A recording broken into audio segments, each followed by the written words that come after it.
Hello, this is my transformative nature of art and literature. I hope you enjoy. So for this, I'm going to be introducing 6 artworks, including the painting of the American Negro, and I'm going to be talking about the artists themselves. I'll be comparing these artworks to stories from the stories and novels that we've read as a class in the past. And I'll be also talking about the artists themselves, and I hope you enjoy. First off, I'll be doing is Vulcan and Aeolus by Piero di Cosimo. Now, Vulcan and Aeolus, a painting by Piero di Cosimo. Piero di Cosimo was an Italian painter of the Renaissance. He was the son of a toolmaker, Lorenzo di Piero d'Antonio, took his name from the artist Cosimo Rosselli, which is an artist that he was an apprentice, or in a way an assistant to him at his workshop. He painted a portrait called the Simonetto Vespucci. This is the Vulcan Aeolus. This is the Simonetto Vespucci. Back to this. He was influenced by many artists like Leonardo da Vinci, Michelangelo, Fra Filippo Lippi. Most of his artworks were influenced by those particular artists. He had many pupils in the past and taught a lot about art. He was born on January 2nd, 1462 in Florence, Italy, and died in Florence, Italy on April 12, 1522. In Vulcan Aeolus, you can see Vulcan, who is the god of fire, and Aeolus, the god of wind, in this painting, and you can see everyone besides those two trying to survive, working hard. And in this painting, you can just see how everyone is struggling to survive. I can see that being relating to Lord of the Flies. In Lord of the Flies, those two are struggling to... In Lord of the Flies, everyone is struggling to survive because they need to build shelters, they need to get water, they need to get food. And at this point, for both of these, it's all about survival. Because they don't have any home, they don't have many clothes, they don't have much water, and they're just doing whatever they can to try to survive. And next is The Tangled Garden by James Edward Harvey MacDonald. James Edward Harvey MacDonald was a Canadian artist. He was one of the founders of the Group of Seven, who initiated the first major Canadian national art movement. His father was an illustrator. He was the father of an illustrator by the name of Thoreau MacDonald. He was one of Canada's leading graphic designers. He was a very, very popular art teacher. He was also a poet and a calligrapher. His design works were very influenced by arts and crafts designers in England and Canada. He was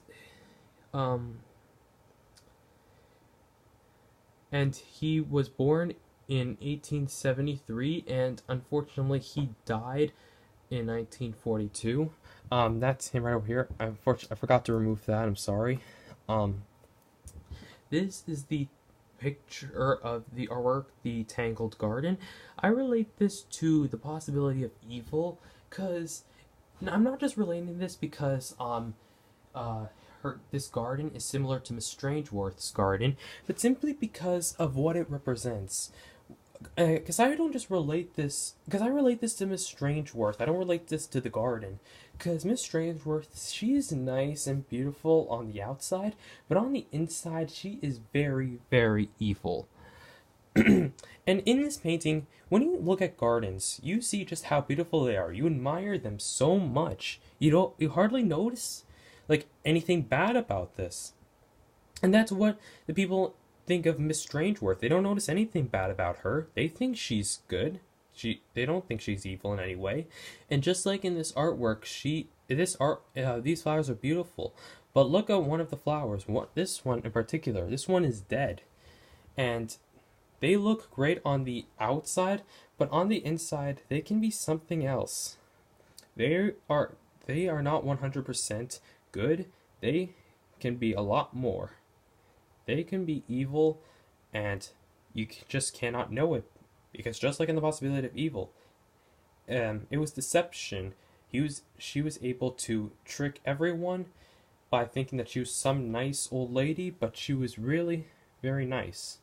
But like really, she was really evil, and it was very and so just like in this artwork, these flowers may be beautiful on the outside, but on the inside, it's a different story. Next one is The Cherished Beloved 2 by Arshile Gorky. Arshile Gorky was an Armenian American painter who had seminal influence on abstract expressionism. Arshile Gorky remained as a largely self-taught artist before his immigration to America. He enrolled in the New School of Design in Boston, which he attended from 1922 to 1924. Arshile Gorky survived the genocide. If you don't know what it is, it's basically a Holocaust, but for Armenian people. His mom died while holding Arshile Gorky in her hands. His father immigrated in 1908 to America. It was only until 1920 that Arshile Gorky was able to join him. And this is the painting, and also a little bit later, Arshile Gorky was a very famous artist. He had an amazing life. He got married. He had 2 daughters, and things were looking good. But then he got into an accident, and unfortunately, he was very hurt, and his wife cheated on him with someone else, and so she left and took the 2 daughters with her, and so Arshile Gorky was left with nothing. Arshile Gorky was then later disabled, and from then on he committed suicide. And in this painting, you see a little bit of smoke, a little bit of fire in it. The way I see this, kind of all of his artworks, they are a reference to his childhood. This artwork can also technically represent his childhood. To me, this represents a lot of his childhood, like from the genocide, from his home being taken away, his mom, everything in his life, basically all of his life. And when I see all the smoke, all the fire, I see that as pain. I don't just see that as just regular smoke. I just see that as actual pain, because he's had this his entire life, from as a child and as an adult. He lost everything. He lost his mom, he lost his wife and his 2 daughters who left them, and at one point he was disabled. He was too hurt, and he was just in so much pain that he committed suicide by hanging himself. It was very sad. In a way, I relate this to Lord of the Flies, because every person one in particular, Ralph, he experienced pain in that story because he lost Piggy, he lost Simon. He was once the chief of everyone, but everyone then turned against him and all left him, just like his wife and 2 daughters left him. He lost everything, and Ralph did too. And it was very sad. Now, next up is a painting called Eve Tempting Adam by Johann Karl Loth. Johann Karl Loth, who is German, was born in Munich, Germany. His father, he was the son and pupil of his father, Johann Loth Sr. He was taught by his father when he was young, and he traveled to Italy to study more about art, just like his father did before him. He lived in Venice from 1663 to the day he died in 1698.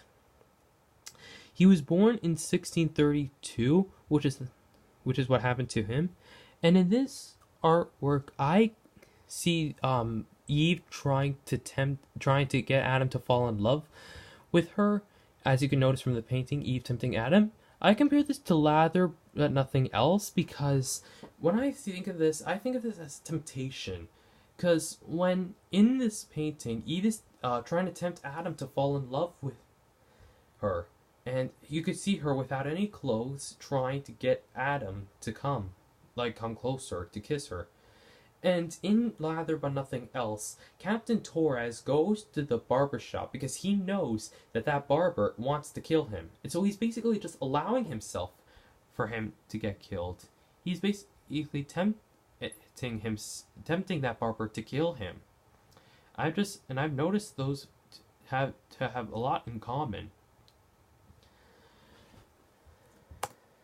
And this is the death of Benjamin Wolfe.